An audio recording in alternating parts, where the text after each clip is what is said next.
युवा वर्ग सबसे ज्यादा जो नशे की तरफ जा रहे हैं। अल्कोहल लेना एक फैशन सी बन गई है, नहीं पीते उनके बच्चे मजाक उड़ाते हैं। पहले शौक में पीते हैं, फिर ब्रेकअप पे पीते हैं। उनके रोल मॉडल कौन है?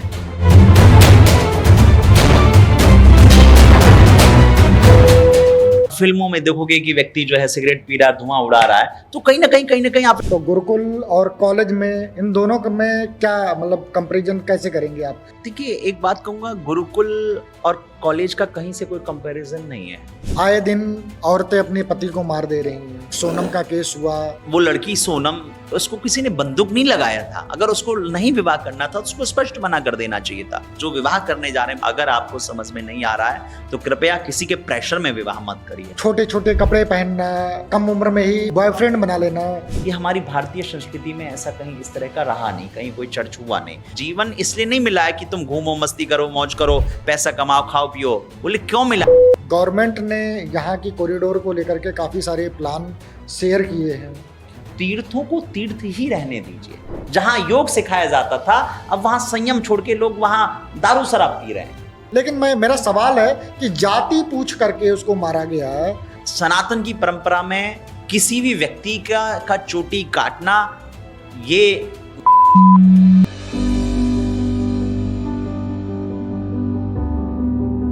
आज का पॉडकास्ट एक ऐसे व्यक्तित्व के साथ है जिन्होंने जीवन के हर मोड़ पर एक अनुभव लिए। गुरुकुल की तपस्या से लेकर कॉलेजों की रंगीनियों तक, फिर कारपोरेट लाइफ की चकाचौंध से निकलकर कथा के शांत, मधुर और आध्यात्मिक संसार में प्रवेश किया। इन्हें आज लाखों युवा सुनते हैं, समझते हैं और अपने जीवन को नई दिशा देने का प्रयास करते हैं। एमबीए करके आदि भौतिक दुनिया में कदम रखा, जहां लाखों की सैलरी थी, ग्लैमर था, लेकिन फिर सब छोड़कर कथा के माध्यम से अमृतपान कराने का निर्णय लिया। आज हमारे साथ परम पूज्य श्री हरवंश जी महाराज हमारे स्टूडियो में है। बहुत बहुत स्वागत है महाराज जी हमारे स्टूडियो में। बहुत बहुत धन्यवाद अजय जी। सर्वप्रथम आपको बहुत बहुत साधुवाद, आपके सभी दर्शकों को बहुत बहुत साधुवाद। आपके इस व्यस्ततम और तनाव भरी दुनिया में, जहां लोग जब भी न्यूज या मोबाइल या कुछ खोलते हैं तो तनाव ही तनाव दिखता है, परेशानियां दिखती है, हर तरफ वॉर, युद्ध और अनएम्प्लॉयमेंट, परेशानियां दिखती हैं। उस दौर में जो आपने एक नया बहुत अच्छा पहल किया है, अच्छी बात आपके साथ, मुझे लगता है ये हमारे भारत में सकारात्मकता का दौर लेकर के आएगा, लोगों में प्रसन्नता लेकर के आएगा, युवाओं को कहीं ना कहीं मोटिवेशन देगा। तो आपके इस चैनल के लिए बहुत बहुत साधुवाद और आपके सभी दर्शकों को भी बहुत बहुत साधुवाद, बहुत बहुत धन्यवाद। महाराज जी, हमारे ऑडियंस की कुछ पर्सनल प्रश्न थे आपको लेकर के। आप काफी चर्चा में हैं इस समय, सोशल मीडिया पर काफी युवा आपको पसंद कर रहे हैं। हम उन्हीं युवा के कुछ क्वेश्चंस हैं जो इस स्टूडियो में रखना चाहेंगे, इस पॉडकास्ट में रखना चाहेंगे। सबसे पहले हम जानना चाहेंगे कि आपका प्रारंभिक जीवन कैसा था? गुरुकुल में शिक्षा लेने का निर्णय कैसे हुआ?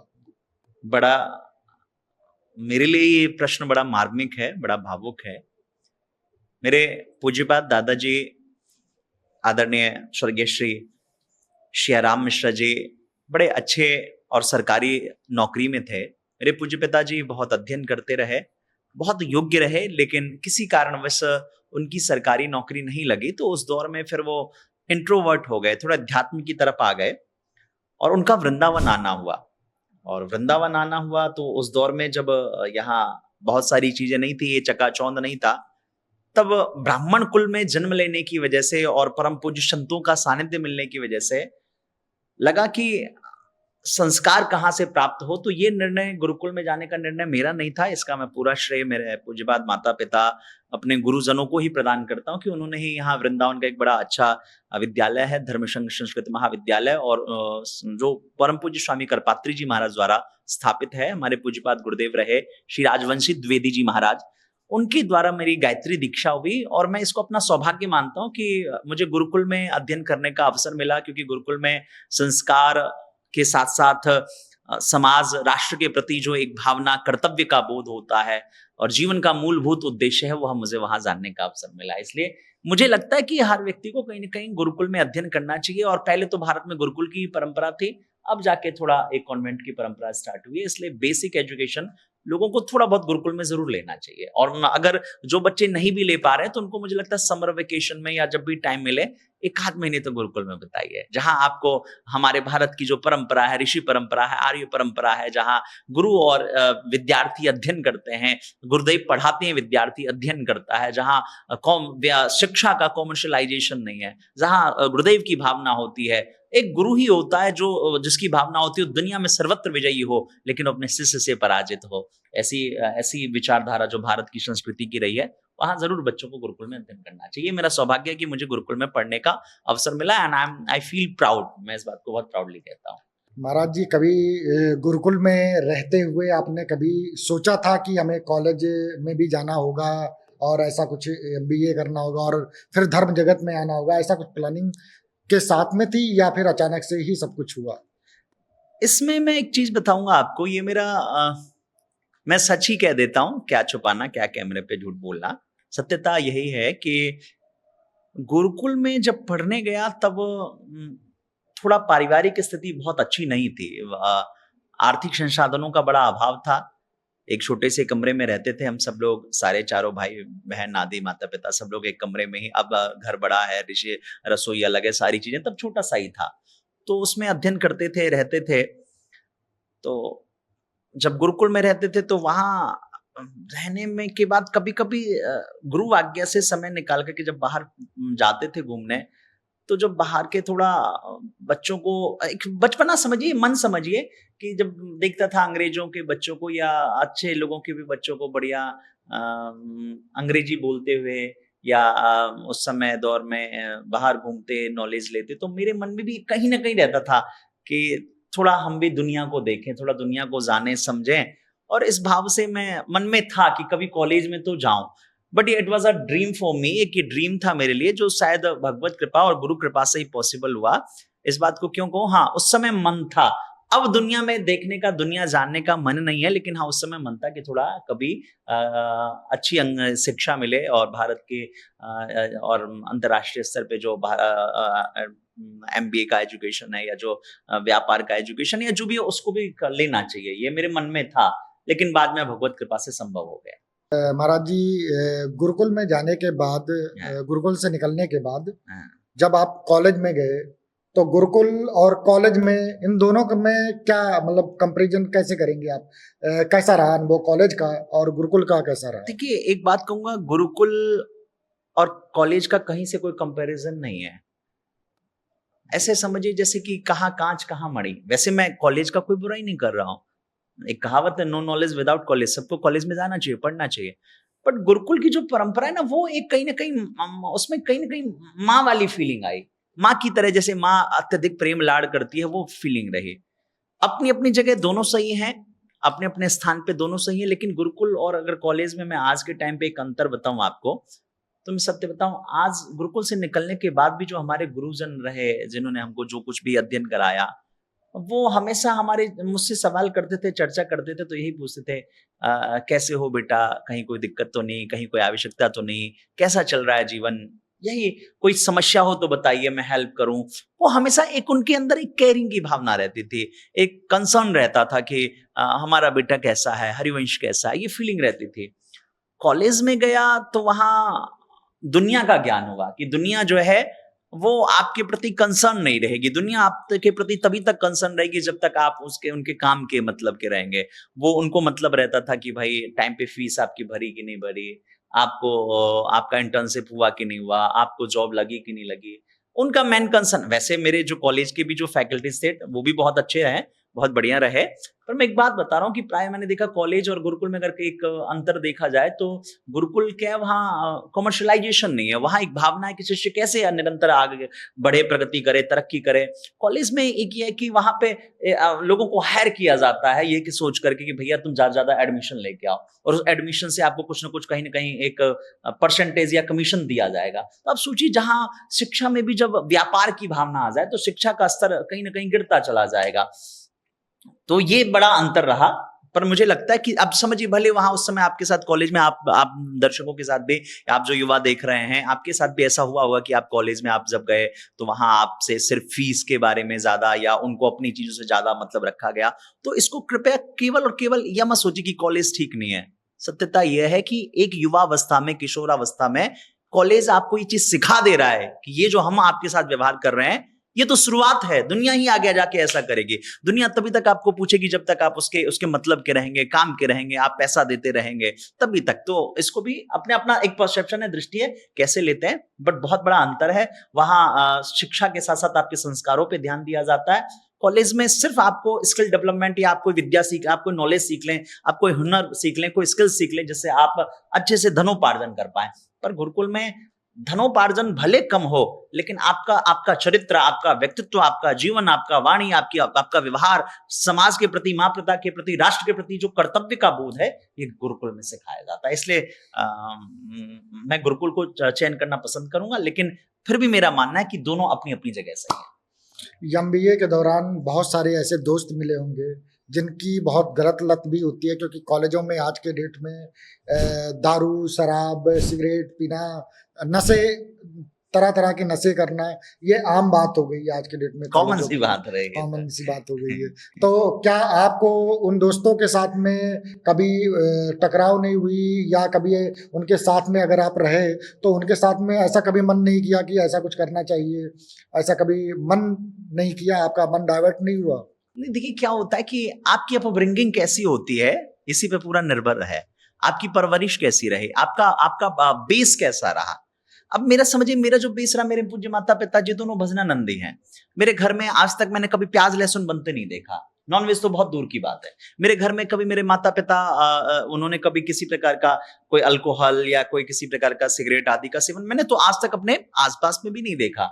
तो इस कारण से क्या था कि कहीं ना कहीं बचपन से ही मैं वैसे ही पला बढ़ा आगे गया। और धाम में भी ऐसी स्थिति नहीं है कि धाम में, वृंदावन में और ब्राह्मण कुल में तो ऐसा होता नहीं है। लेकिन हाँ, कॉलेज में जाने के बाद मुझे 2-3 महीने जरूर थोड़ा मुश्किल रहा कि मैं कैसे एडजस्ट करूं इस सिचुएशन में, क्योंकि वहां लोग वीकेंड पे, सैटरडे संडे पे कहीं ना कहीं वो सारे जो भी मेरे कलीग थे, मेरे साथ पढ़ रहे थे, उनका मन रहता था। खैर ठीक है, वो उनका अपना अपना सबका तर्क है, हम क्यों किसी बात पे विरोध करें। तो वो लोग बहुत कहते भी थे, लेकिन स्टार्टिंग में तो कुछ दिन उन सब ने कहा मुझसे, लेकिन उसके बाद उन सबको भी ज्ञात हो गया, समझ में आ गया कि श्री हरिवंश ये नहीं करना चाहते। तो उसके बाद उन लोगों ने मुझे कभी जिद नहीं किया। और हाँ, मैं इस बात की मुझे बहुत प्रसन्नता है कि उनमें से मेरे बहुत सारे मित्र, बाद में एक मित्र मेरे बहुत अच्छे थे जो अभी एचडीएफसी में अधिकारी हैं, वो मेरे साथ रहे। तो उन्होंने भी फिर नॉनवेज आदि और इस प्रकार के सिगरेट और अल्कोहल का सेवन त्याग दिया, उन्होंने भी त्याग दिया। मेरे कुछ और मित्र हैं जो करते रहे, ऐसी चीजों को करते थे, उनका व्यक्तिगत जीवन है, हमारा कोई अधिकार नहीं है कुछ टीका टिप्पणी करने का। लेकिन वो लोग भी आज भी मुझसे बड़े भाव से जुड़े हैं और समय दर समय फोन पे, वीडियो कॉल पे ठाकुर जी का दर्शन करना, सत्संग करना, कथा श्रवण करना कहीं ना कहीं है। मैं कहने का मूल भाव यह समझिए कि इसको आप ऐसे, आपका सवाल बहुत अच्छा था, आप ये समझिए कि जैसे आज के समय में कोई विद्यार्थी गांव से निकला और वो शहर जाकर के वो उस रंग में ढल जा रहा, तो उसको ये समझने की आवश्यकता है, भैया आप दुनिया के रंग में ढल जाते हो कि या दुनिया को अपने रंग में ढाल लेते हो। अगर आपके अंदर कैपेबिलिटी है, आपके अंदर एक एनर्जी है, एक ऊर्जा है, एक ज्ञान है, एक संस्कार है, तो आप दुनिया के रंग में नहीं ढलोगे, अभी तो आप दुनिया को अपने रंग में ढल लोगे। तो ये मेरा कोई गुण नहीं है, लेकिन मेरे माता पिता गुरुजनों का आशीर्वाद रहा कि जो मित्र गण मुझे उस तरफ थोड़ा बहुत खींचने का प्रयास भी करते थे, अब उनको मैंने वृंदावन की तरफ खींच लिया, वो धाम की तरफ, कथा के प्रति वो लोग झुके हुए हैं, खिंचे हुए हैं।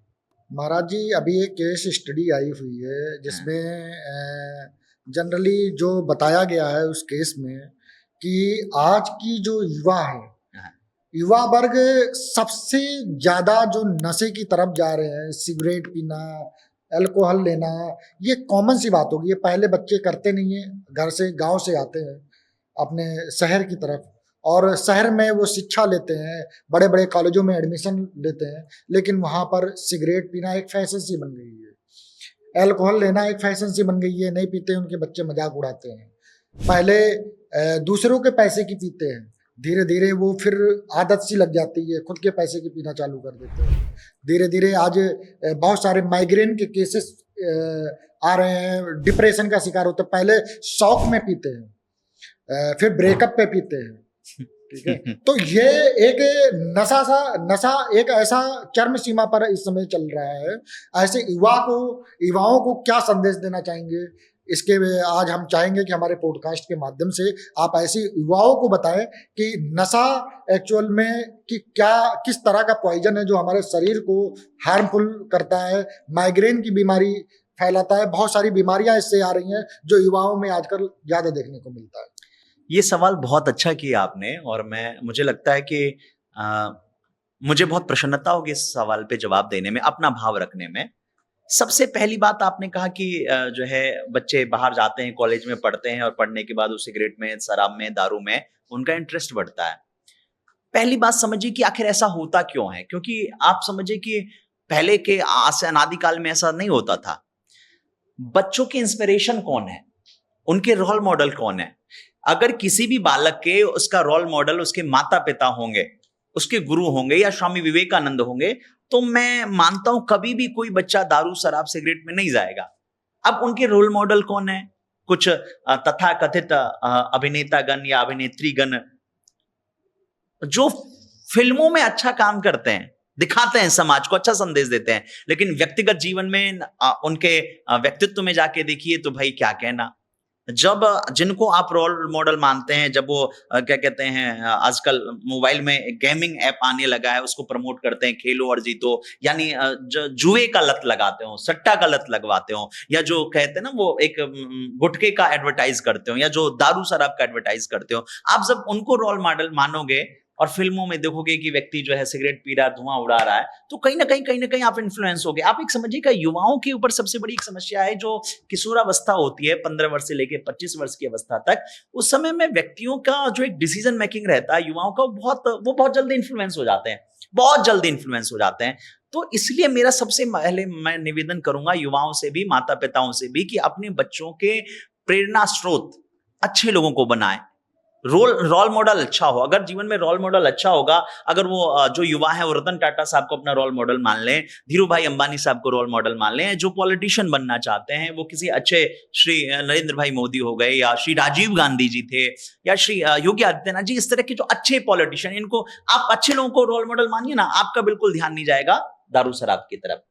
दूसरी बात, आपने एक बात कही कि बच्चे पीने लगते हैं, तो इसके पीछे भी मेरा एक कारण मुझे जो समझ में आया कि माता पिता, समाज इतना प्रेशर दिए रहता है ना बच्चों पर सफल होने के लिए, कि जब व्यक्ति सफल नहीं होता तो कहीं ना कहीं तनाव में जाने लगता है, तनाव होते समय वो फिर वो पीने लगता है। इसलिए भैया ध्यान रखिएगा, ईश्वर का नियम है, जब दांत नहीं तब दूध दियो, अब दांत दियो तो अन्न हो। देखो, हर बच्चा जो जन्म लिया है वो कहीं ना कहीं सफल होगा, क्योंकि वो ईश्वर का अंश है। आवश्यकता है कि आप उस बच्चे की योग्यता, गुण को समझने का प्रयास करें और उसको उसी तरफ बढ़ाएं। आप प्रेशर देंगे तो कहीं ना कहीं बच्चे का जीवन खराब होगा, वो आपसे कह नहीं सकेगा। इसलिए माता पिताओं को भी बच्चों को बढ़ने के लिए प्रेरणा देना चाहिए, लेकिन अपने स्टेटस सिंबल के अकॉर्डिंग और अपनी ईगो को सेटिस्फाइड करने के लिए, समाज में दिखाने के लिए कि मेरा बेटा आईएएस है, मेरा बेटा ये है, ये प्रेशर दिखाने के लिए करेगा तो आपका बच्चा कोटा में जाएगा, वहां पढ़ेगा तो जरूर, लेकिन उनमें से एक आध बच्चे सुसाइड कर लेंगे। इसलिए प्रेशर मत दीजिए, उनको जीवन सहजता से निभाने दीजिए, सरलता से चलने दीजिए, समय दर समय उनको स्पिरिचुअल काउंसलिंग करिए, ध्यान रखिए। तो मुझे लगता है कि ये कहीं ना कहीं नशा से एक ये वजह भी, पहला वजह मैंने कहा रोल मॉडल अच्छा हो तो बच्चे नशा से बचेंगे। दूसरा जो मेरा मानना है वो यह है कि अगर उनको बहुत आपने प्रेशर नहीं दिया, अपनी आकांक्षाएं बच्चों से पूरा कराने की कोशिश नहीं की, तो भी बच्चे नशा की तरफ नहीं भागेंगे।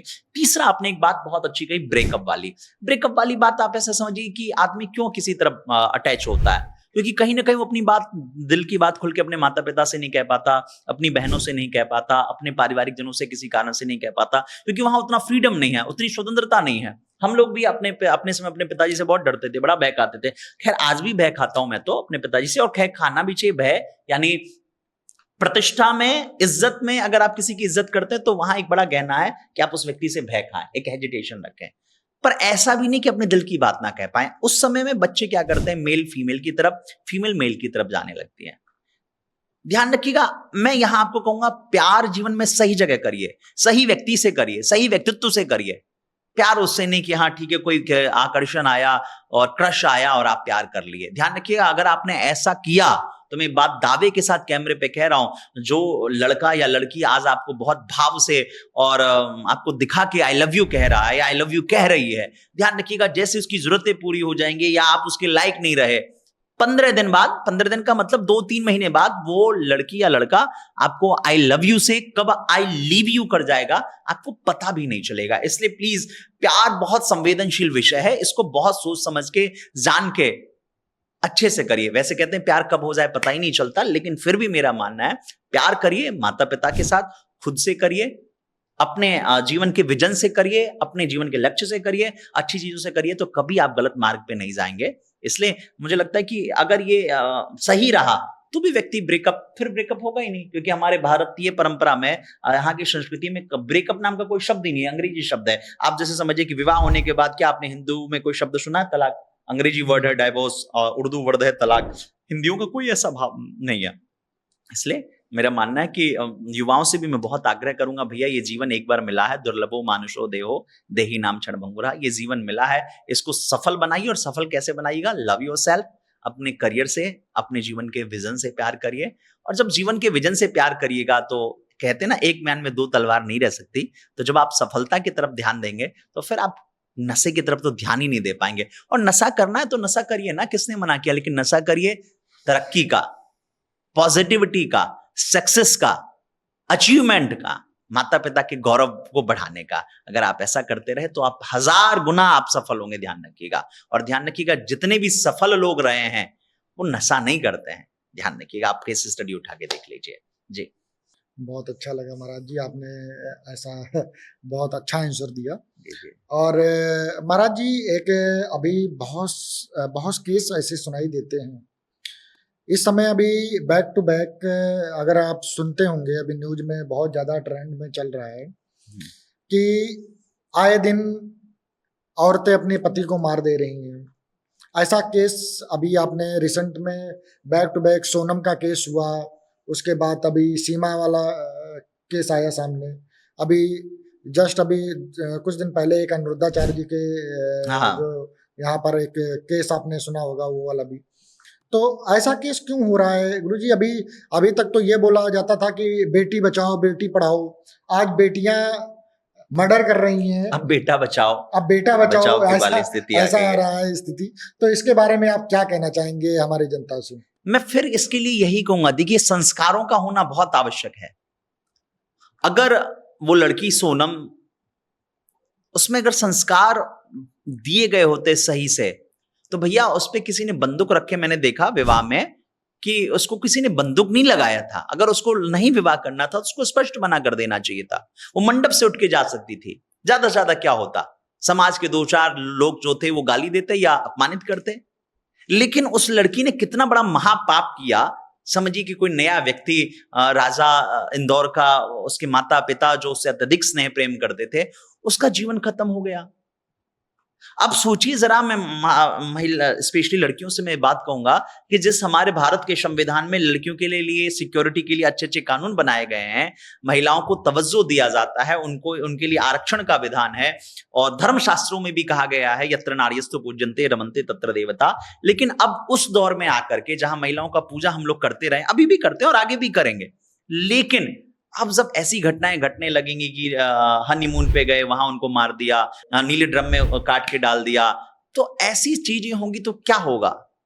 क्या सम्मान रह जाएगा लड़कियों का? नहीं।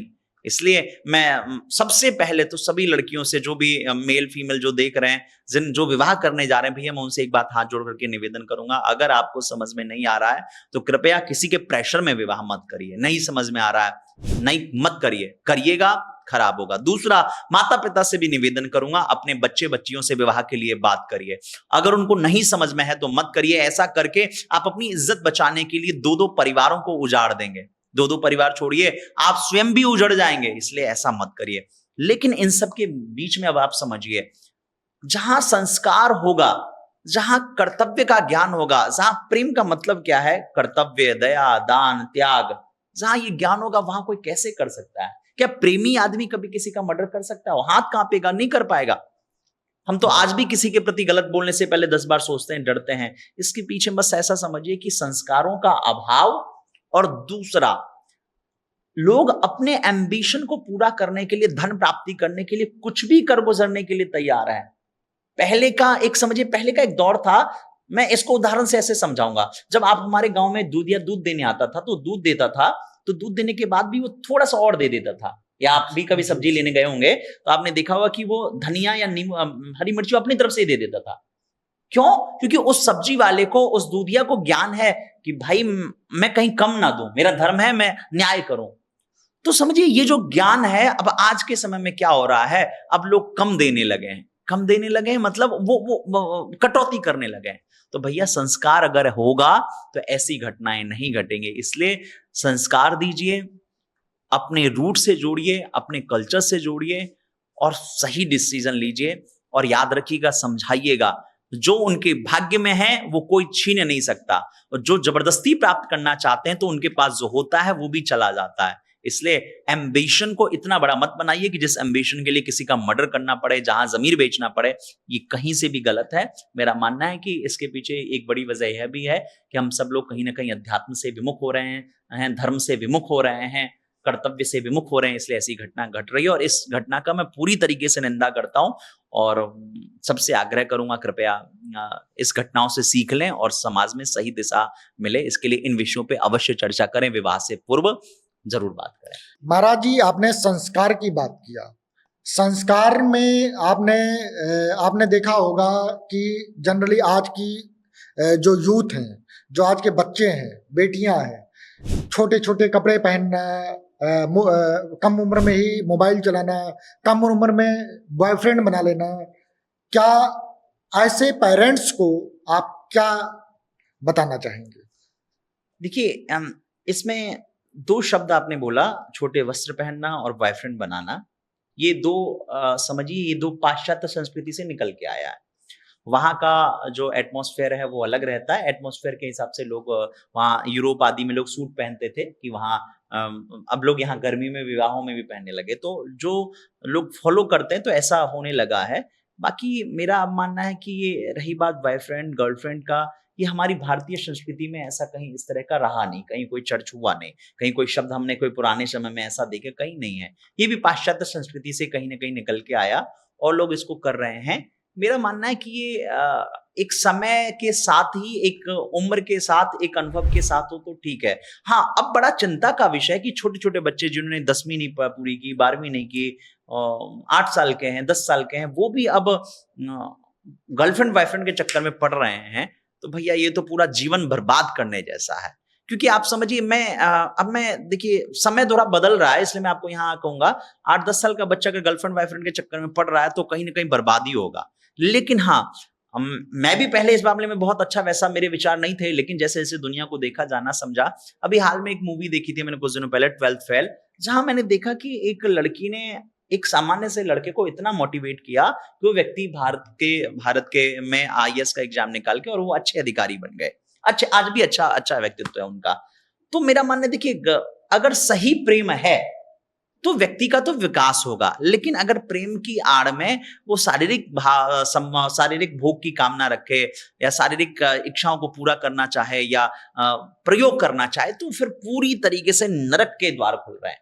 हाँ, अब आपने कहा कि बच्चे जो हैं उनको मोबाइल देना, माता पिता कैसे ध्यान दें, तो देखिए एक बात समझिएगा, बच्चों को मोबाइल देना, अब तो ऑनलाइन एजुकेशन स्टार्ट हो गया तो देना तो चलो ठीक है, जरूरी आप दे रहे हैं, लेकिन बच्चे क्या देख रहे हैं ये बहुत आवश्यक है। मैंने देखा, आप समझिए कि YouTube पे भी एक ऑप्शन आता है कि ये जो कंटेंट डाल रहे हैं क्या किड्स के लिए या एडल्ट के लिए। तो सोचिए, जब जरा सोशल मीडिया प्लेटफॉर्म भी इस बात को मैटर कर रही है, देख रही है कि इसको देखने वाले कौन है, तो भैया माता पिताओं से आग्रह है, एक तो सही उम्र पर ही मोबाइल दें, और दूसरा मोबाइल दे तो मोबाइल पे जरूर ध्यान रखें। ये नहीं, उस समय ये नहीं होना चाहिए कि भाई हम आपका व्हाट्सएप कैसे चेक करें, हम आपका इंस्टाग्राम कैसे देख लें, आपका फेसबुक क्यों देखें, ऐसा नहीं होना चाहिए। और मैंने पहले ही आपसे कहा था, अब आपने कहा ना कि वेब सीरीज देख के, यूट्यूब देख के या मूवीज देख के वो लोग कहीं ना कहीं ही सिगरेट के लिए या दारू शराब के लिए वो मन में होता। मैंने पहले ही कहा कि आपके जीवन के जो रोल मॉडल होंगे, आप इंस्पिरेशन आपको किससे मिल रहा है, आप कहां से इंस्पायर्ड हो रहे हैं। अब जब आप वेब सीरीज देखेंगे, जब बच्चों का उम्र है रामायण देखने का, हाँ, रामायण देखें। अभी देखिए जरा, रामायण देखेंगे तो अपने भाइयों को प्यार करेंगे, माता पिता के प्रति प्यार करेंगे। जिस उम्र में उनको रामायण देखना चाहिए, कृष्ण कथा सुननी चाहिए, या गीता का ज्ञान लेना चाहिए, उस समय में अगर बच्चे अगर क्राइम सीरीज देखेंगे, तो क्राइम सीरीज देखेंगे तो क्या करेंगे? वो ऐसा ही करेंगे। इसलिए सही उम्र पे ही ऐसी चीजें देखने देना चाहिए। इसलिए तो जो है जो फिल्म सेंसर बोर्ड है वो भी तो भाई 18+ यूए या जो भी वो सर्टिफिकेट देती है कि माता पिता के साथ देखना, ऐसे देखना। जब सोचिए, जब ये सेंसर बोर्ड ये सर्टिफिकेट देती है तो बहुत आग्रह है, निवेदन है। क्या है? देखिए, मन के बिगड़ने के 2 साधन है, आंख और कान। एक कथा है भागवत जी की, अजामिल जी पंडित थे, ज्ञानी थे, योग्य थे, लेकिन जब वो यजमानी पूजा करके आ रहे तो उन्होंने रास्ते में गणिका को देख लिया, शारीरिक आदि कुछ भी व्यक्तिगत उनका कुछ व्यक्तिगत चीजों को देख लिया उन्होंने, और देखते ही उनका मन बिगड़ गया। सोचिए जरा, वहां से उनका मन बिगड़ गया। कान से गलत शब्द, गंदे गाने सुन लिए तो बिगड़ गया। इसलिए बच्चों क्या देख रहे हैं, क्या सुन रहे हैं, ये बहुत महत्वपूर्ण है। इसलिए महाभारत में बड़ा प्यारा श्लोक है, जिताशनो जितश्वासो जितसंगो जितेंद्रिय। बच्चों के लिए आवश्यक है कि उनका संगति कैसी है, उनकी कैसी उनकी संगति है। ये अगर उनकी अच्छी संगति होगी तो वो जरूर सफल होंगे। अगर संगति बिगड़ी, संगति में दोस्ती नहीं आते, संगति में गैजेट्स भी आ गए। गैजेट्स मतलब गैजेट्स के साथ साथ वो एप्लीकेशन भी आ गए कि एप्लीकेशन पे क्या देख रहे हैं। इसलिए अच्छी संगति होगी तभी उनका विकास होगा। मेरा मानना है कि इस उम्र में उनको रामायण, कृष्णा, गीता, भागवत अध्ययन कराना चाहिए, कि उसकी जगह आप क्राइम सीरीज देखा। एक युवा जो आध्यात्मिकता से जुड़ना चाहता है लेकिन उलझा हुआ है, आप क्या संदेश देंगे गुरुजी? देखिए, अगर कोई व्यक्ति अध्यात्म से जुड़ना चाहता है तो उसको जोड़ने से कोई नहीं रोक सकता। लेकिन एक बात समझिए, ये बात श्री तुलसीदास जी महाराज को पता था, इसलिए उन्होंने बहुत पहले ही लिख दिया, गृहस्थ धर्म जो है वो नाना जंजाला है, गृह कारज नाना जंजाला।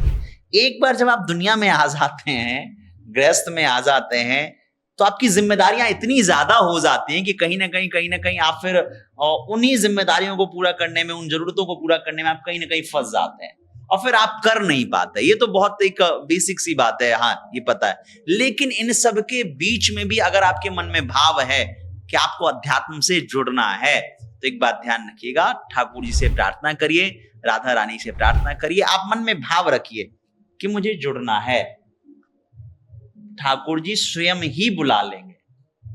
हाँ, उस समय आप कुछ गलत कार्य मत करिए, आप गलत सेवन मत करिए, आप मांस मदिरा दारू शराब का सेवन ना करिए, भगवत भजन में करिए। और जो भी आप कर्म कर रहे हैं, जैसे आप नौकरी कर रहे हैं, तो नौकरी भी इस भाव से करिए कि भैया मैं नौकरी कर रहा हूं, लेकिन इस नौकरी से जो धन मिलेगा उससे मैं परिवार का, माता पिता की सेवा करूंगा।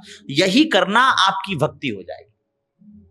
आपका मन होगा कि भैया हमको वृंदावन आके लड्डू गोपाल जी की सेवा करनी है, लड्डू गोपाल जी खरीदने हैं, नहीं खरीद पा रहे हैं, नहीं सेवा कर पा रहे, कोई बात नहीं। घर में कोई छोटा सा बच्चा हो, छोटी सी गुड़िया हो, उसी गुड़िया को राधा रानी समझ लीजिए, उसी बेटे को जो है आप ठाकुर जी समझ लीजिए, आप उनकी सेवा करिए, लालन पालन सही से करिए।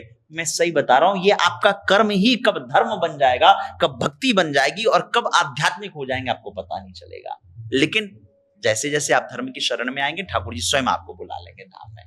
आपने अध्यात्म की बात किया, मैं ऐसे बहुत बच्चों को जानता हूँ वृंदावन में जो अच्छी फैमिली से आते हैं और वो आकर के सब कुछ छोड़ करके वृंदावन में वास कर लिए, अपने पेरेंट्स को छोड़ दिया, अपनी एजुकेशन छोड़ दिया, सब छोड़ छाड़ करके अपनी नौकरी, बहुत सारे ऐसे बच्चे हैं जो नौकरियां छोड़ करके आ गए, वो आज वृंदावन में पूरी तरीके से भक्ति करते हैं। उनके माता पिता परेशान है कि नहीं वो बच्चे मेरे साथ रहे, हमारे बुढ़ापे के सहारा बने। ऐसे युवाओं को आप क्या संदेश देना चाहेंगे गुरुजी? क्या ये सही है, ये तरीका सही है भक्ति करने का? एक बात समझिए, इसमें 2 भाव है। पहला भाव है कि युवा लाखों का पैकेज छोड़ के, दुनिया का चकाचौंध ग्लैमर छोड़ करके वो धाम की तरफ आ रहे हैं। मैं यहां तक तो सही मान रहा हूं। देखिए एक बात समझिएगा, मैं भी लाखों का पैकेज छोड़ के दुनिया का अध्ययन करके, जान के, देख के तब आया। एक बात समझिए कि कोई व्यक्ति जो है वो जीवन में 25-30 साल 35 साल में सफल हो जाता है, कहीं ना कहीं कुछ ना कुछ करके। बेसिक चीजों को जब उस पूरा कर लेता है, रोटी कपड़ा मकान या जो भी उसकी 7 नीड्स है, उन नीड्स को उसने पूरा कर लिया, फिर वो क्या करेगा? जीवन का तो मूल उद्देश्य ही है भगवत प्राप्ति। श्री ऋषभदेव जी महाराज जो जैनियों के तीर्थंकर हुए, उन्होंने अपने एक बार बच्चों को बुला के पूछा कि भैया जीवन का उद्देश्य क्या है, what is the main motive, life का मोटिव क्या है? एक बच्चे ने कहा हमारा पिताजी राजपाठ करना, संगीत सुनना, घूमना, ये जीवन का है। तो श्री ऋषभदेव जी महाराज ने कहा बिल्कुल नहीं। श्री ऋषभदेव जी ने कहा जीवन इसलिए नहीं मिला है कि तुम घूमो, मस्ती करो, मौज करो, पैसा कमाओ, खाओ पियो। बोले क्यों मिला? बोले नायम देहो देह भाजाम लोके कष्टान कामान अर्हते बड़भोजांगे। ये जीवन घूमने फिरने, खाने पीने, पैसा कमाने के लिए नहीं मिला। फिर बोले क्यों मिला? बोले महत सेवाम द्वार माहुर विमुक्ते। ये जो जीवन मिला है वो मिला है हमें सेवा करने के लिए, भगवत भजन करने के लिए। देखिए, दुनिया को छोड़ करके धर्म की तरफ आना, अध्यात्म की तरफ आना, काशी आना, वृंदावन आना, ये तो अच्छी बात है, क्योंकि दुनिया में आप रहिएगा तो कहीं ना कहीं दुख ही पाइएगा। आपको सुख शांति समृद्धि जो है अध्यात्म में ही मिलेगा, शांति अध्यात्म में मिलेगी। लेकिन अब यहां ये बात आई कि भैया माता पिता को छोड़ करके आ रहे हैं, माता पिता परेशान है। जो माता पिता की आज्ञा के बगैर धाम वास कर रहा है या अध्यात्म की तरफ आ रहा है, वो जीवन में कभी सफल नहीं हो सकता। इसका मैं एक भागवत कथा के अनुसार आपको प्रमाण दूंगा। श्री नारद जी महाराज पूर्व जन्म में उनकी मां संतों की सेवा करती थी, रामदास जी नाम था। और नारद जी के यहाँ जब साधु संत चातुर्मास्य कर रहे, तो साधु संत जब जाने लगे तो रामदास जी का मन हो गया कि साधु संतों के साथ चले जाएं। जब वो साधु संतों के साथ जाने लगे तो उनकी मां ने रोका, और साधु संतों ने भी कहा कि भैया जब तक मां की आज्ञा नहीं होगी तब तक आप साधु नहीं बन सकते, तब तक आप धर्म के मार्ग पे पूर्णतया एक सन्यासी के रूप में नहीं आ सकते। तो श्री रामदास जी महाराज जब तक मां रही तब तक मां की सेवा करते रहे, और मां के जाने के पश्चात ही उन्होंने भगवान नाम का आश्रय लिया, और फिर वो अगले जन्म में नारद बने। यानी हमारे पुराणों में, शास्त्रों में कहीं से भी माता पिता की आज्ञा के विमुख कोई व्यक्ति अगर साधु बनता है, उनको परेशान करके, उनको छोड़ करके बनता है, तो ये सही नहीं है। और मुझे इस बात को कहते हुए बड़ा अभी दुख है कि हाल में मैंने कुंभ के समय में एक व्यक्ति को देखा जिसको पूरी दुनिया प्रचार कर रही थी। वो बड़े एजुकेटेड थे, बड़े ज्ञानी थे, नॉलेजेबल थे, नॉलेज था उनको, अच्छी बात है, वो उनकी शिक्षा अच्छी थी, लेकिन उनका ज्ञान, अभी मैंने बोला ज्ञानी थे, ज्ञानी शायद होते तो वो अपने माता पिता को छोड़ के नहीं जाते। मैं न्यूज में देख रहा था, यूट्यूब में वीडियो में देखा, वो व्यक्ति खड़गपुर में पढ़े हुए अभय सिंह जी थे, IIT बाबा, वो अपने माता पिता के बारे में गलत बोल रहे थे, गाली दे रहे थे, जो मुझे कहीं से बर्दाश्त नहीं हुआ। वो बहुत योग्य हैं, उनका सम्मान है, एजुकेशन अच्छा है, सम्मान है, लेकिन माता पिता को छोड़ करके कोई साधु बनता है भैया, उसको समझिएगा भगवत प्राप्ति कहीं नहीं हो सकती। हमारे सनातन पीठ के सर्वोच्च आचार्य हैं परम पूज्य पूरी पीठाधीश्वर जगतगुरु स्वामी निश्चलानंद सरस्वती जी महाराज, शंकराचार्य भगवान है। उन्होंने भी इस बात को माना कि वो भले शंकराचार्य हैं, लेकिन अगर सामने माँ आ जाए तो माँ को उन्हें प्रणाम करना और माँ की आज्ञा का पालन करना है। सन्यास धर्म में कोई व्यक्ति किसी के आगे नहीं झुक सकता। सन्यासी कभी राजा के आगे, कभी यजमान के आगे कभी नहीं झुक सकता, ना झुकना चाहिए। लेकिन सन्यासी के लिए भी नियम है कि जब माँ आए तो माँ को प्रणाम करे। इसलिए तो आदि जगतगुरु शंकराचार्य ने कहा कुपुत्रो जाए तक कुजत भी कुमाता न भवति। जगतगुरु शंकराचार्य भगवान भी अनादिकाल में जब सनातन की स्थापना के लिए निकले तो माँ की आज्ञा से निकले। इसलिए भैया मैं आग्रह करूंगा, अगर आपके मन में अध्यात्म की तरफ आने का विचार है तो बहुत अच्छी बात है, आइए, लेकिन माता पिता की आज्ञा के साथ आइए, उनको भरोसे में लेकर के आइए, उनकी सेवा करिए। जब उनको भरोसे में लेकर के आइएगा तभी आपको भगवत प्राप्ति होगी। आप उनको छोड़ करके आप आ जाइएगा तो भैया आपको कभी भगवत प्राप्ति नहीं हो सकती। क्या आप मानते हैं कि आध्यात्मिक और मॉडर्न लाइफ एक साथ चल सकती है? क्यों नहीं चल सकती? मॉडर्न लाइफ का मतलब क्या है? मॉडर्न लाइफ का मतलब है, अब या तो मुझे आप ये समझाइए मॉडर्न लाइफ का मतलब क्या है, आपके हिसाब से डेफिनेशन क्या है, परसेप्शन क्या है? क्या एक साधु क्या गाड़ी नहीं यूज कर सकता? क्या एक साधु जेट में नहीं चल सकता? क्या एक साधु आईफोन, मैं खुद आईफोन यूज करता हूं, क्या ये मॉडर्नाइजेशन नहीं है? क्या मैं खुद इंटरनेट का यूज करता हूं, मैं खुद फ्लाइट की यात्राएं लेता हूं, तो ये मॉडर्नाइजेशन है? और क्या आज जो हम ये इसका संवाद कर रहे हैं, कन्वर्सेशन कर रहे हैं, ये सार्थक चर्चा है, अच्छी बात आपके साथ है, क्या ये मॉडर्न समय का प्रयोग नहीं है? ये टेक्नोलॉजी का प्रयोग नहीं है? क्या इस टेक्नोलॉजी का प्रयोग करके हम अध्यात्म की बात नहीं कर रहे हैं? ये समझिए कि हम वस्तुओं को कैसे ले रहे हैं, उन्हीं वस्तुओं से हम भगवत प्राप्ति कर सकते हैं, और उन्हीं वस्तुओं से जो है हम नरक की तरफ जा सकते हैं। नरक का मतलब है हम गलत चीजों की तरफ जा सकते हैं। आज समझिए, ये यूट्यूब पे बहुत सारे कंटेंट डलते हैं लेकिन इसी यूट्यूब पे जो अच्छी बात आपके साथ देखेंगे उनको तो भैया सकारात्मकता आएगी। अब जो यूट्यूब पे कोई गलत अश्लील कंटेंट देख ले तो भैया वो बिगड़ेगा।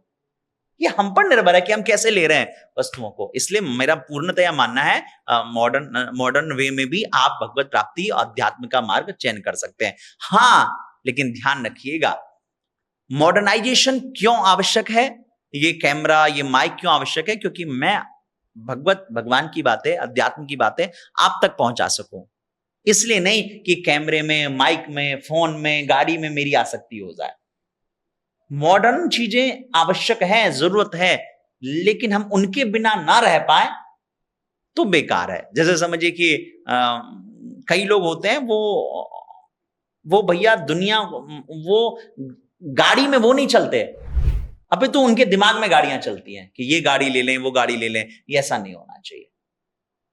मॉडर्नाइजेशन कितना जरूरी है, जितना समझिए गाड़ी में पेट्रोल की। अब मान लीजिए मुझे कुछ काम है तो मुझे फोन चाहिए कि बात करने के लिए, कुछ मैसेज करना है ईमेल करना है तो जीमेल की आवश्यकता है, कुछ संदेश भेजना है तो व्हाट्सएप की आवश्यकता है। यानी आवश्यकताओं की पूर्ति के लिए तो मॉडर्नाइजेशन अच्छी बात है, लेकिन खाली समय बैठ के व्हाट्सएप से ही हम अटैच हो गए, व्हाट्सएप पे कर रहे हैं, वहीं देख रहे हैं, वहीं दिन रात जी रहे हैं, तो ये बेकार है। महाराज जी, एक क्वेश्चन था वृंदावन के, चूंकि आप वृंदावन के निवासी हैं जी जी और काफी टाइम से वृंदावन में रह रहे हैं। वृंदावन में अभी एक बहुत बड़ा मुद्दा चल रहा है और जिसमें हमारे जो गोस्वामी है बहुत ज्यादा ही विरोध कर रहे हैं यहाँ की कॉरिडोर को लेकर के। गवर्नमेंट ने यहाँ की कॉरिडोर को लेकर के काफी सारे प्लान शेयर किए हैं। उस प्लान का विरोध क्यों? आखिर यहाँ के जो मूल निवासी हैं यहाँ का विरोध क्यों कर रहे हैं? इसमें कई लोगों का पक्ष है कि नहीं बनना चाहिए, इसमें कई संतों का भी पक्ष है कि बनना चाहिए, लेकिन गोस्वामी पर्टिकुलर गोस्वामी जो है इसका विरोध कर रहे हैं। इसमें संत समाज भी खुल करके बोल नहीं रहे हैं। इसमें गोस्वामी और कुछ एक आध दो संतों ने बोला है, लेकिन जो पूर्ण तरह से खुल करके सामने आना चाहिए अभी तक कोई सामने नहीं आया है। देखिए, इसमें अगर आप मेरा मत जानना चाहें, मेरा भाव जानना चाहें, तो मैं स्पष्ट रूप से, मेरा व्यक्तिगत विचार है, मेरा भाव है, तीर्थों को तीर्थ ही रहने दीजिए। तीर्थों को पर्यटन भूमि मत बनाइए, स्पष्ट रूप से कह रहा हूं। और आप इस बात को समझिएगा, जैसे जैसे तीर्थों को पर्यटन बनाया गया, डेवलपमेंट किया गया, ज्यादा डेवलपमेंट से लोग वहां पहुंचने लगे, चाहे केदारनाथ जी में हो, चाहे उत्तराखंड में हो, चाहे हिमाचल में हो, तो वो जो साधना की भूमि रही वो भोग की भूमि हो गई।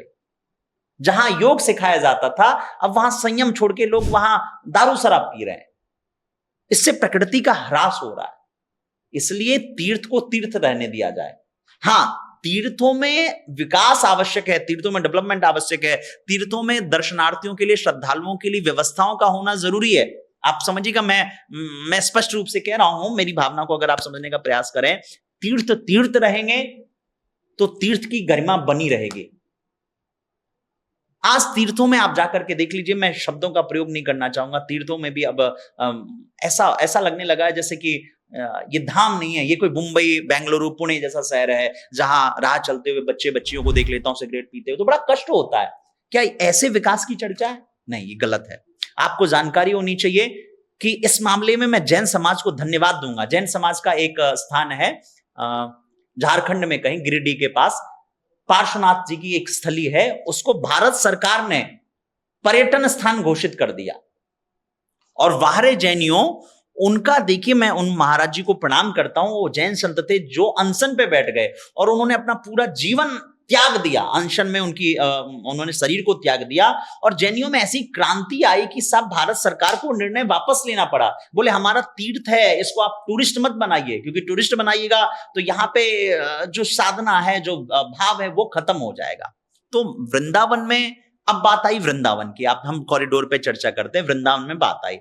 एक बात समझिए, वृंदावन में इस समय अप्रत्याशित भीड़ है, इसमें कोई इफवट नहीं है, भीड़ आ रही है, इसमें कोई दिक्कतें हैं, भीड़ के लिए व्यवस्था होना चाहिए, इसमें भी मेरा पूरा समर्थन है, भीड़ का हो, क्योंकि हम खुद सैटरडे संडे दर्शन करने नहीं जा पा रहे हैं। जो हम पहले डेली जाते थे दर्शन करने के लिए, अब हमारे लिए मुश्किल हो रहा है। लेकिन अब एक बात समझिएगा, मैं फिर यहां एक बात कहूंगा, आज बिहारी जी में भीड़ हो रही है, आज बिहारी जी में धन आ रहा है, लेकिन आप अभी से 50 साल पहले जाइए, जब बिहारी जी, 50 साल छोड़िए, मुझे याद है 15-20 साल पहले बिहारी जी के बिल्कुल पास तक गाड़ी चली जाती थी, नीचे तक, आगे से पुलिस चौकी तक चली जाती थी। उस दौर में, या उससे 20 साल पहले चले जाइए, तो वहां के जो गोस्वामी थे, उस समय धन बहुत आता नहीं था साहब मंदिरों में। उस समय बिहारी जी में बहुत धन आता हो ऐसा नहीं था। तो आप समझिए कि उस दौर में जिन गोस्वामी जनों ने, जिन वहां के मंदिर के पुजारियों ने मंदिर की गरिमा को बनाए रखा, ठाकुर जी की सेवा की, आज उनसे चर्चा किए बगैर या उनको भरोसे में लिए बगैर, उनसे संवाद किए बगैर, समन्वयता बनाए बगैर अगर मंदिर का अधिग्रहण होता है तो ये ठीक तो नहीं है।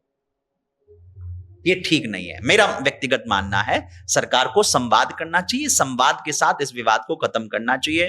हाँ, कुछ चीज जो थोड़ा सा समझ से बाहर आया, जैसे मंदिर का न्यास बनना ठीक है, न्यास बन रहा है ठीक है, लेकिन न्यास में गोस्वामी जनों को पूरा उनका सम्मान मिले, उनके अधिकारों की चर्चा हो, उनका सम्मान हो, इसके साथ मंदिर बने, दर्शनार्थियों को लाभ मिले। और यहाँ वृंदावन की जो गरिमा है, जैसे बिहार जी के आसपास में कई सारे छोटे छोटे स्थान है, मंदिर हैं, जहां पिछले 3-4 साल, 100 सालों से, 500 सालों से मंदिर हैं, उन मंदिरों की भी रक्षा हो। ये नहीं कि वो मंदिरों के का हनन हो जाए।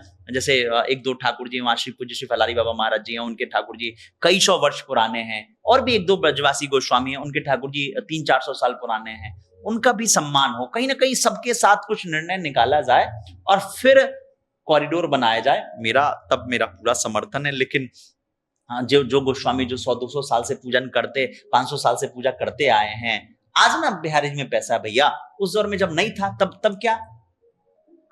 ऐसे समझिए, आज आपकी कंपनी, आज आपका स्टूडियो बहुत अच्छा चलने लगे, कल आज आप मेहनत कर रहे हैं, संघर्ष कर रहे हैं, आपने 4-5-6 साल में संघर्ष करके आप अपने आप को आगे बढ़ाए, और जब आप आगे बढ़ जाएं तब आके कोई सरकार या कोई व्यक्ति आकर के आपको अधिग्रहण करने लगे तो कैसा लगेगा? इसलिए विकास होना आवश्यक है, लेकिन तीर्थ को तीर्थ ही रहने दीजिए। तीर्थ को टूरिस्ट प्लेस बनाइएगा तो तीर्थ खराब होगा। और वृंदावन का जो विकास है वो इंफ्रास्ट्रक्चर से नहीं है, वृंदावन का विकास है भजन से, साधना से। वृंदावन का विकास है वो यहाँ के कुंज गलियों से, वो वृंदावन का जो विकास है वो यहाँ के भजनों से, तटीय स्थान से, श्री राधा रमन जी वृंदावन के सप्त देवालय से। समझिए, तो भैया कॉरिडोर तो बनना चाहिए, लेकिन कॉरिडोर कैसे बने? सबके साथ संवाद करके, सबके साथ चर्चा करके।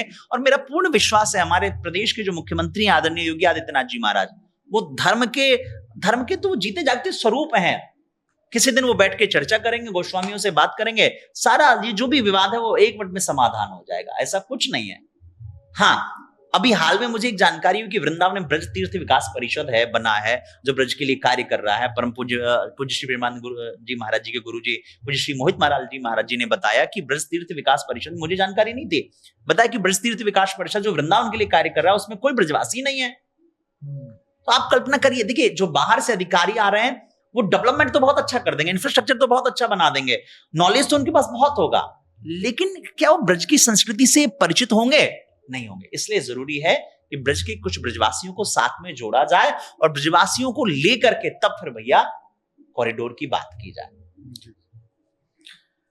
महाराज जी, अभी इस समय जो सबसे बड़ा मुद्दा चल रहा है कुछ दिनों से, जातिवाद को लेकर के, जिसमें अभी एक यादव समाज का चोटी काट दिया जाता है, उसके नाक रगड़वाए जाते हैं।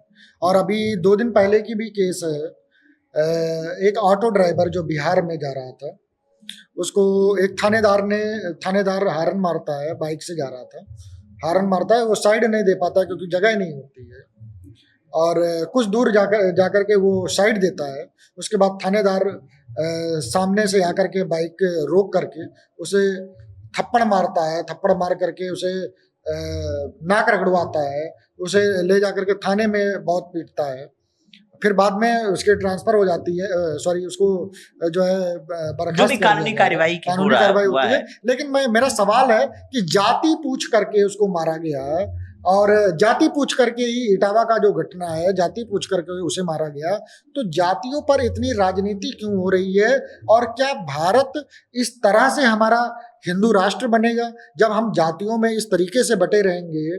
जाति पूछ करके अगर इस तरीके से हम लड़ते रहेंगे आपस में, तो क्या हमारा ये जो विदेशी नीति है, अभी बात करें हम, अंग्रेज, जब हमारे देश में अंग्रेज आए थे तो इन्होंने हमें एक दूसरे से लड़वाया, लड़वाने के बाद जो है हमारा देश गुलाम हुआ, क्योंकि हम टूटते गए। ऐसा ही फिर समय नहीं आ जाएगा, इस तरह से हिंदू राष्ट्र बनेगा। सबसे पहले तो मैं इस इटावा में जो घटना घटी है, उन सज्जन का चोटी काटा गया, उनको अपमानित किया गया, इस चोटी काटने की घटना की मैं पूरी तरीके से निंदा करता हूं। सभ्य समाज में, सनातन की परंपरा में किसी भी व्यक्ति का चोटी काटना ये महापाप है। जिसने भी किया भैया ये महापाप है। ये इन्वेस्टिगेशन का विषय है कि कैसा, क्यों किसी ने किया।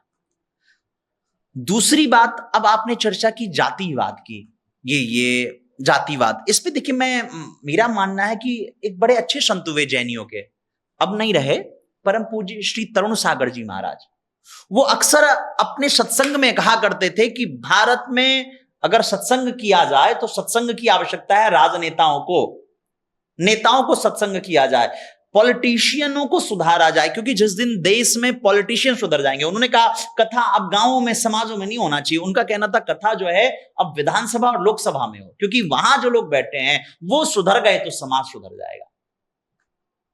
आप सोचिए जरा, मैं इस बात को देखिए, समझिएगा। अखिलेश यादव जी ने उत्तर प्रदेश का विकास किया, उन्होंने उन्होंने लखनऊ एक्सप्रेसवे बनाया जिस पे मैं चलता हूं, मैं इसका तारीफ करता हूं उनका, उन्होंने अच्छा काम किया। लेकिन आप सोचिए, जिन अखिलेश यादव जी ने ये चर्चा की, यादव वाली बात की, वही अखिलेश यादव जी ने अभी आजमगढ़ में जब अपना घर बनाया तो उन्होंने ब्राह्मणों को क्यों बुलाया गृह प्रवेश कराने के लिए? वो करा लेते यादवों से ही गृह प्रवेश, तब तो उन्होंने ब्राह्मणों को बुलाया।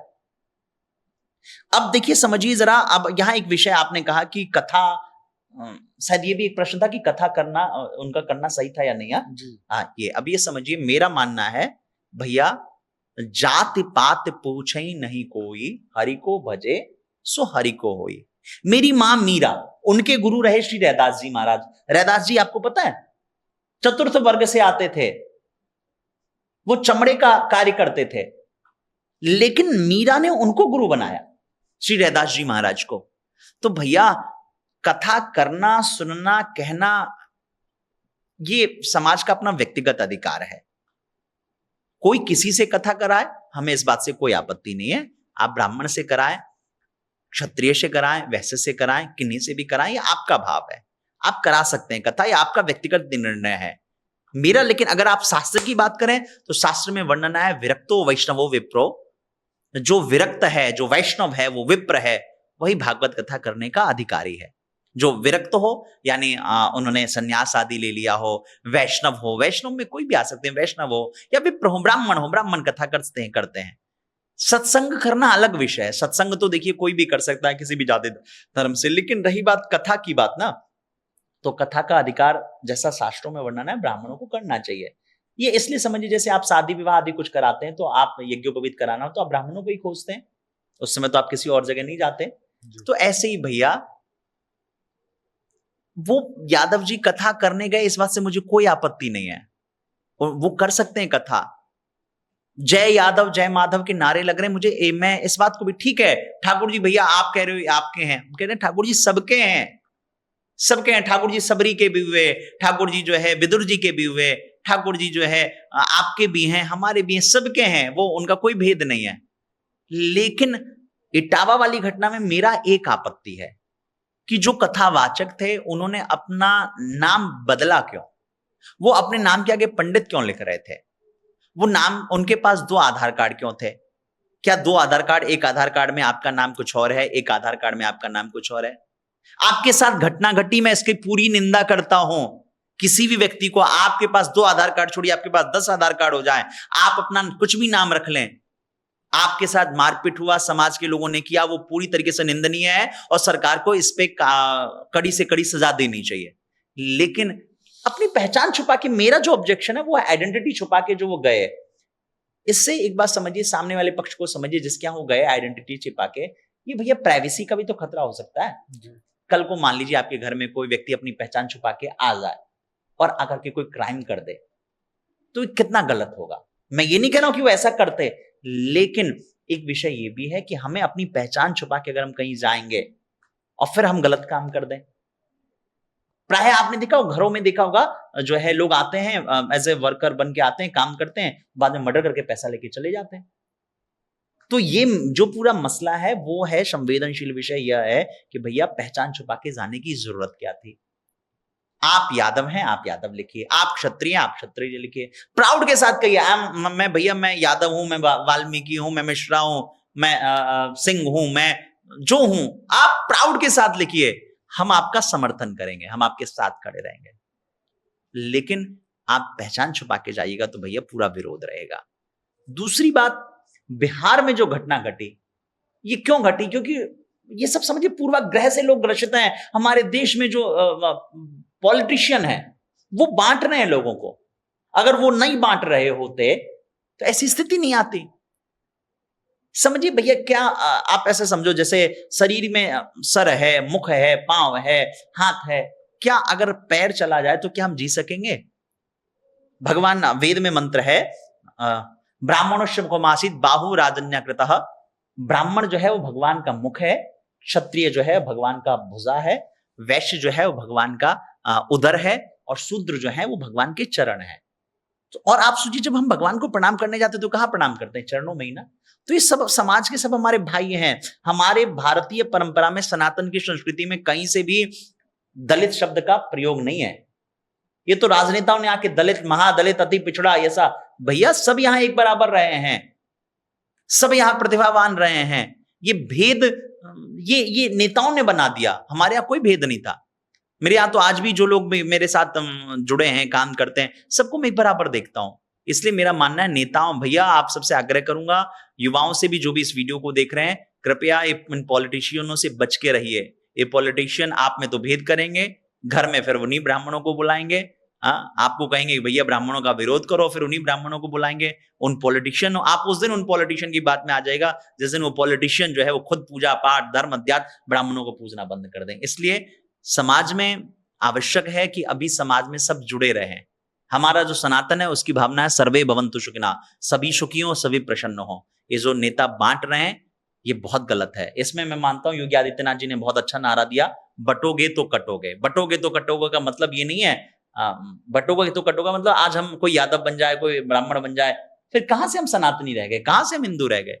हिंदू हैं और हिंदुत्व के लिए आवश्यक है कि हम सब लोग एकजुट रहें। सबकी अपनी अपनी जिम्मेदारी है। आंख का काम है देखना, मुंह का काम है बोलना, कान का काम है सुनना। तो हम सब लोग, हम जो चारों भाई हैं, हम सब अपनी अपनी जिम्मेदारी पूरा कर रहे हैं, अपने अपने कर्तव्य कर रहे हैं। और अगर हम अपने कर्तव्यों का पालन करें तो कहीं कोई दिक्कत नहीं है। इसलिए कृपया इन जातिवाद से बचिए, कहीं से भी जातिवाद नहीं होना चाहिए। मैं जातिवाद का समर्थन नहीं करता। ध्यान रखिएगा, ईश्वर अंश जीव अविनाशी, जाति पात पूछे ही नहीं कोई, हरि को भजे सो हरि को होई। और उसके साथ साथ सबके अपने अपने कर्तव्य हैं, अपने अपने कर्म हैं। हाँ, लेकिन कोई व्यक्ति अच्छा, उसका पूर्वजन्म का अच्छा कर्म रहता है कि उसको ब्राह्मण कुल में जन्म होता है, लेकिन ब्राह्मण में जन्म होने के बाद भी अगर कोई पाप कर्म करता है तो महाअधम है।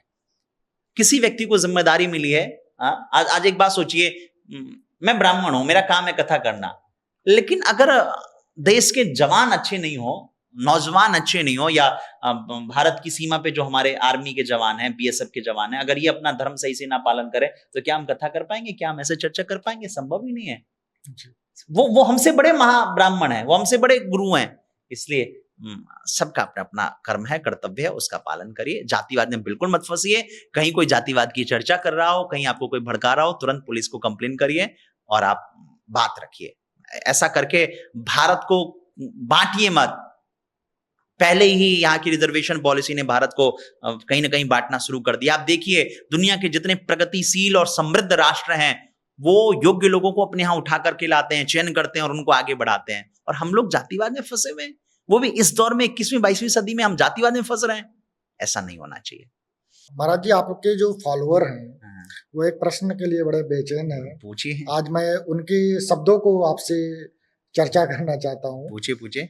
कि महाराज जी, उनका जो प्रश्न है कि आप शादी कब करना चाहते हैं? अभी तक आपने शादी नहीं किया, क्या ताउम्र ऐसे ही रहने का इरादा है या शादी करने का इरादा है? पहली बार ऐसा सवाल है जिसपे मैं अटक रहा हूं, अटक गया हूं इस सवाल पे, क्या जवाब दूं। लेकिन हाँ, बहुत क्लियर हूं, बहुत अच्छे से कह रहा हूं, मैं दुनिया छोड़ के कथा सेवा में आया हूं, दुनिया छोड़ के, दुनियादारी छोड़ के, सब देख करके धर्म अध्यात्म की सेवा में आया हूं। मेरे जीवन का मूल उद्देश्य है वह है सेवा, कथा, समाज राष्ट्र की सेवा करना, परिवार की मर्यादाओं का पालन करना, सनातन के लिए युवाओं को जोड़ना। उसके लिए मुझे अपना जीवन भी समर्पित करना पड़े तो मैं समर्पित कर दूंगा। मेरा व्यक्तिगत भाव जानिए तो भैया मेरा विवाह आदि के प्रति कहीं से कोई रुचि नहीं है व्यक्तिगत रूप से, और मैं चाहता भी हूं कि मैं अविवाहित ही रह करके समाज की सेवा करूं, युवाओं को सनातन के प्रति जोड़ूं, राष्ट्र के प्रति जोड़ूं, क्योंकि मुझे जो चाहिए था, पाना था, जीवन में जो उपलब्धियां पानी तो मैंने पहले पा लिया। अब तो मैं सब कुछ छोड़ करके सेवा कर रहा हूं, तो मुझे व्यक्तिगत रूप से मेरा कोई भाव नहीं है। हाँ, अब लोग रिश्तेदार हैं, नातेदार हैं, वो दबाव देते हैं, फोन करते हैं, तो मैं उनको कह देता हूँ अभी करूंगा, अभी करता हूँ, अभी करता हूँ, हाँ हाँ कह के टाल देता हूँ, बचने का प्रयास करता हूँ। कल को क्या होगा ये किसी ने नहीं देखा। गुरुजनों का, साधु संतों का, महापुरुषों का दबाव जरूर है मुझ पे, लेकिन मुझे लगता हुई है सोई जो राम रुचि रखा। ठाकुर जी ने मेरा चयन किया है। ठाकुर जी को मेरा व्यक्तिगत भाव बिल्कुल नहीं है, मैं बहुत स्पष्ट रूप से कह रहा हूं, और मैं तो आग्रह भी करूंगा भैया, इस तरह के जो भी मेरे जो आप शुभचिंतक हैं, जो जानना चाहते हैं, ये मेरे लिए प्रार्थना करिए कि हे नाथ, अब तो ऐसी दया हो, जीवन निरर्थक जाने ना पाए। मेरा जो जीवन है वो कथा करके, समाज की सेवा करके, राष्ट्र की सेवा करके उसमें सफल हो, मैं ये दुनिया के प्रपंच में ना फंसूं। मैं तो यही चाहता हूं, आप मेरे लिए यही प्रार्थना करिए। लेकिन बस इतना ही समझिए कि भैया कल को क्या होगा किसी ने नहीं देखा, लेकिन मैं जरूर ठाकुर से प्रार्थना करता हूं, हे ठाकुर जी, जीवन मेरा सफल होगा सेवा में। बाकी रही बात माता पिता के, परिवार के लिए, तो उनके लिए सब लोग हैं, मैं उनकी सेवा करता हूं, उसमें कहीं कोई किंतु परंतु नहीं है। मेरा तो यही विचार है। मैंने अपना पॉइंट ऑफ व्यू क्लियर कर दिया, लेकिन हम समाज में रहते हैं, दुनिया में रहते हैं, तो प्रयास करें जितना बच सकते हैं, बच रहे हैं, बचेंगे, और थोड़े दिन बचेंगे, उसके बाद थोड़े दिन का समय और समय बीत जाएगा, फिर तो होना ही नहीं है, तो हम भी बच रहे हैं, यही समझिए। जय श्री राधे। आने वाले 5 वर्षों में हरवंश जी महाराज खुद को कहाँ देखते हैं? आपके दिल में देखते हैं खुद को। आप सभी के हृदय में खुद को देखना चाहूंगा। आप सभी मुझसे प्रेम करें, स्नेह करें, अपना आशीर्वाद बनाए रखें, अपना वात्सल्य बनाए रखें, और जीवन सफल होता रहे, सेवा करता रहूं।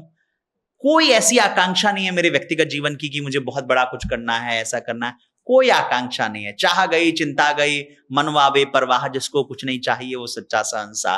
मेरी व्यक्तिगत ऐसी कोई आकांक्षा नहीं है, और आज भी मैं कुछ नहीं हूं, जो कुछ भी हूं थोड़ा बहुत आपके स्नेह से। आपका भी मेरे जीवन में बहुत बड़ा योगदान है, आपके स्नेह से, मित्रों के सहयोग से, शुभचिंतकों के सहयोग से ही जो हूं। उनका सहयोग वो जहां तक ले जाएंगे, और ठाकुर जी जहां तक ले जाएंगे, जहां ले चलोगे मैं वहीं मैं चलूंगा। मैं प्रसन्न हूं कथा करके, लोगों को सदुपदेश सीख के थोड़ा बहुत आगे शेयर करने में, सेवा करने में। हाँ, मेरा एक भाव है, इबादत नहीं है सिर्फ माला को घुमा देना, इबादत तो है किसी उजड़े को बसा देना, इबादत तो है किसी रोते को हंसा देना, इबादत तो है किसी भूखे को खिला देना। सेवा ही परमो धर्मः। जीवन सार्थक हो जाए, सफल हो जाए, बस यही भावना है, यही मैं अपने आप को देखना चाहूंगा। अगर हाँ पूछा आपने 5 साल बाद मैं अपने आप को, मुझे बहुत प्रसन्नता होगी जब मैं देखूंगा कि मैं वृद्ध बुजुर्गों की सेवा कर पा रहा हूँ, गौवंश की सेवा कर पा रहा हूँ, विद्यार्थियों को शिक्षा अध्ययन करवा पा रहा हूँ, और समाज के काम आ जा रहा हूं। मैं इसी में अपने आप को खुश हो जाऊंगा। अब उसके लिए ठाकुर जी जहां पहुंचाए। क्या आपके जीवन का कोई ऐसा संदेश है जो आप हर युवा तक पहुंचाना चाहते हैं? बस इतना ही कहूंगा, युवाओं ध्यान रखिएगा, ये युवावस्था बार बार नहीं आती। समय सबसे कीमती है, एक बार समय चला गया तो फिर वापस नहीं आएगा। समय को समझिए और समय के साथ चलना सीखिए। समय के साथ चलते रहिएगा तो प्रगति करते रहिएगा। एक बेसिक उदाहरण दूंगा, वर्ष 2005-6 में जब हमने पहली बार मोबाइल फोन का यूज किया था, उस समय नोकिया सबसे अच्छा फोन था, अच्छा चल रहा था। नोकिया ने अपने ऊपर कुछ बदलाव नहीं किए, कुछ काम नहीं किया, समय से बाहर हो गया। आज कोई नोकिया का फोन शायद ही कोई यूज करता है। ये मैं, आप युवा हैं इसलिए मैं आपको एक केस स्टडी के रूप में समझा रहा हूं। कहने का मतलब है समय बहुत आगे बढ़ता जा रहा है, प्रगति करता जा रहा है। इसलिए प्यार मोहब्बत, लड़का लड़की, दुनियादारी, खान पान, दारू शराब, नशे के चक्कर से बच करके अपने करियर पर ध्यान दीजिए, अपने माता पिता के कर्म पर, सेवा पर, राष्ट्र की सेवा पर ध्यान दीजिए। अगर आप ऐसा करते रहे तो ध्यान रखिएगा 140 करोड़ लोगों में, आज समझिए, आज कहीं ना कहीं हमारे शुक्ला जी, शुभांशु शुक्ला जो एयर स्पेस में गए हैं, अभी पूरी दुनिया उनको नमन कर रही है। हमारे लिए गौरव का विषय है कि हमारा कोई भारतीय और उत्तर प्रदेश से कोई व्यक्ति जो है एरोस्पेस में, शायद शुभांशु शुक्ला जी उनका नाम है, प्रधानमंत्री जी ने, सबने उनको बधाई दी। हमारे लिए गौरव का विषय है। अगर सोचिए शुभांशु शुक्ला जी ने अगर अपने कर्म पे, अपने कर्तव्य पे ध्यान नहीं दिया होता तो शायद वो वहां नहीं पहुंचते। मेरे लिए गौरव का विषय है। मेरे लिए गौरव का विषय है कि मेरा शहर, जो मेरा नेटिव प्लेस है समस्तीपुर, जहां से मैं मूल रूप से हूं, ब्रज का वासविला, मेरे पास का एक लड़का है, बड़ा प्यारा छोटा सा बच्चा, 15-16 साल का होगा, वैभव सूर्यवंशी। अभी वो इंग्लैंड में शतक बना रहा है, खेल रहा है, क्रिकेट खेल रहा है। मैं ये नहीं कहता हूं कि आप धर्म के फील्ड में, आप जिस भी फील्ड में हैं भैया, वहां शिखर तक पहुंचिए। वो वैभव रघुवंशी बढ़िया क्रिकेट खेल रहा है, और अलग अलग लोग सब अलग अलग, कोई व्यापार में आगे बढ़ रहे हैं, कोई बिजनेस में आगे बढ़ रहे हैं, कोई पॉलिटिशियन में। अब बहुत अच्छा लगा कि इधर आके देखा मैंने 25 साल की जो है 26 साल की छोटी लड़कियां, महिलाएं, लड़के, सब सांसद बन रहे हैं। तो सोचिए, अगर जरा उन युवाओं ने अगर अपने कार्य पे ध्यान नहीं दिया होता तो सफल कैसे होते हैं। इसलिए अपने जीवन पे ध्यान दें, अपने लक्ष्य पे ध्यान दें और सफल हो। यही मेरी मंगल कामना। बहुत बहुत धन्यवाद महाराज जी हमारे स्टूडियो में आने के लिए। आप सभी लोग ऐसे ही बने रहिए। मिलते हैं अपने नए एपिसोड के साथ में, नए गेस्ट के साथ। धन्यवाद।